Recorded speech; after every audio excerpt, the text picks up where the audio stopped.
It's the health shock that's become a demand shock, a supply shock, and may yet become a global financial crisis. Even on the best case scenario, where the spread of the virus in Australia is relatively contained, we're still facing a massive economic hit.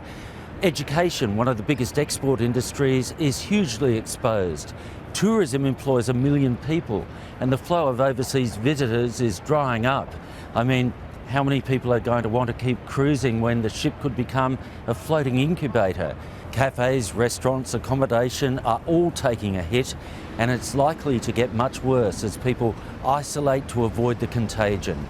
And the structure of our labour market means there's an immediate transmission mechanism to household budgets. Of the whole workforce, 37% to 38% don't have paid leave entitlements, and that means they don't have any access to paid sick leave.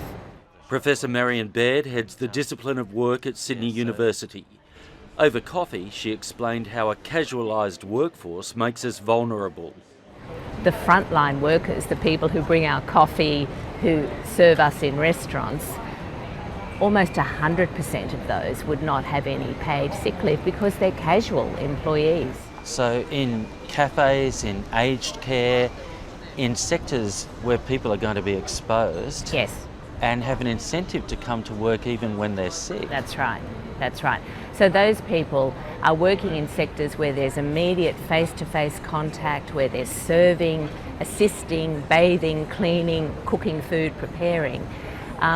Those workers are really in insecure positions. The government's allocated up to $6 billion in cash handouts to small business, hoping they'll use it to keep people employed. But how much of that money actually trickles down to workers remains to be seen. It won't help 1 million or so self-employed contractors and workers in the gig economy with bills and mortgages to pay. Oh, there he is. Graham Anderson has been analysing mortgages and debt markets for decades. I better not, Stephen. I've got a sore throat. Oh, okay. We can't be too careful with coronavirus around. Not at all. It's problems everywhere. Potentially a bit of financial fallout from it. He's worried. Australia's not very well placed. First of all, we've got huge levels of residential debt. Any stress in relation to the employment markets, and that can just be not losing your job, but having your hours reduced for any length of time, is going to have a serious effect on debt serviceability. That's just one side of it. Australian banks rely on funding from offshore. And that funding could become scarce and expensive if highly indebted companies in the US default on loans and corporate bonds. You'll just have natural defaults because of lack of cash flow. That can have a total contagion through the system because they're so large, they're not small markets. How bad could it get? It could get very bad. A number of the larger banks may need direct government support. They already receive indirect government support. Doubt in this country, the way it's set up, our system, that there will be failures, but certainly the government having to step in and support the financial system. We could be looking at another global financial crisis. Yes, we could. It's a contagion. It's a race to the bottom. Certainly in those circumstances, no one will be investing. One of the issues is this is a supply shock as much as a demand shock. Governments and central banks can stimulate the economy and prop up the finance system, but that won't bring in goods from factories that are shut down.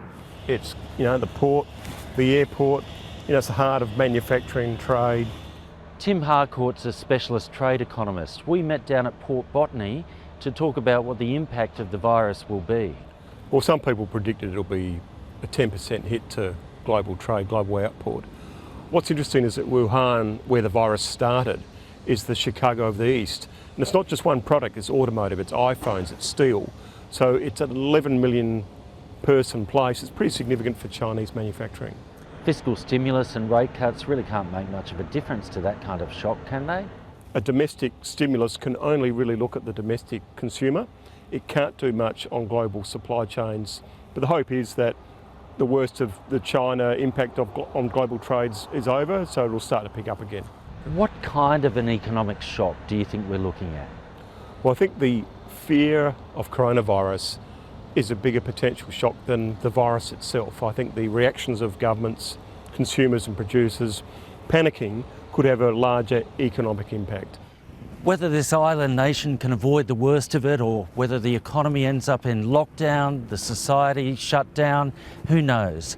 What we do know is that it's no longer a question of whether there will be a downturn. The question is, how long and how deep will it be?